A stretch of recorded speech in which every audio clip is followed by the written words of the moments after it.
ہم دنیا میں جو جائز لذتیں لیتے ہیں نا، ان جائز لذتوں کی بھی قیمت ہے۔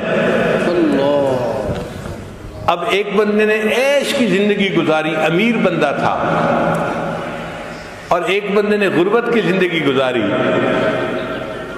اب امیر بندے کو اس کا بل تو پے کرنا پڑے گا نا، تو کیسے کرے گا؟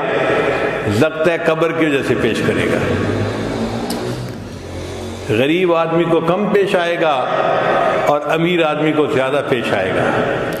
اس لیے ہمارے بزرگ جائز لذتوں سے بھی پرہیز کرتے تھے۔ ہم تو ناجائز لذتوں کے پیچھے بھاگتے پھرتے ہیں نا، وہ جائز لذتوں سے بھی جو ہے پرہیز کرتے تھے۔ مجھے یاد ہے کہ میرے والد گرامی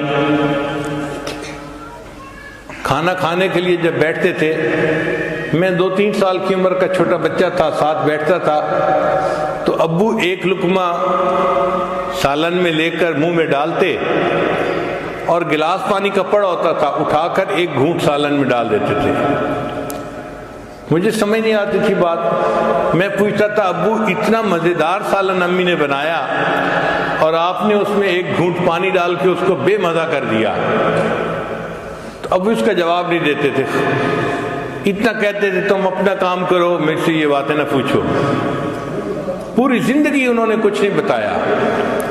جب ان کی وفات ہوئی تو پھر والدہ صاحبہ نے مجھے بتایا کہ بیٹا وہ کہتے تھے کہ یہ نفس دشمن ہے، ہم اس کو لذتیں دنیا میں کیوں دیں؟ لذیذ کھانا آتا تھا اس کو بے مزہ کر کے کھا لیتے تھے کہ پیٹ بھرنا مقصد ہے، پیٹ تو بھر جائے گا، ہم لذتوں کے پیچھے کیوں پڑے؟ تو ہمارے اکابر جائز لذتوں سے بھی پرہیز کرتے تھے، ہم ناجائز لذتوں کے پیچھے پڑتے ہیں۔